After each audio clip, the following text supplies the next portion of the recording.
বৈষম্য বিরোধী ছাত্র আন্দোলনে পুলিশের গুলিতে নিহত ঢাকা রেসিডেন্সিয়াল মডেল কলেজের ছাত্র ফারহান ফাইয়াজ হত্যার ঘটনায় শেখ হাসিনা সহ ৩৪ জনের বিরুদ্ধে অভিযোগ দায়ের করা হয়েছে।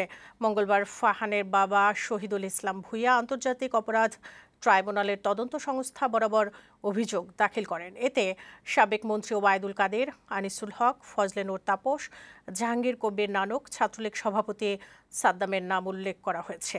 তাদের বিরুদ্ধে হত্যা, গণহত্যা সহ মানবতা বিরোধী অপরাধ সংগঠনের অভিযোগ আনা হয়েছে। এ নিয়ে শেখ হাসিনার বিরুদ্ধে 12টি অভিযোগ জমা পড়েছে আন্তর্জাতিক অপরাধ ট্রাইব্যুনালের তদন্ত সংস্থায়।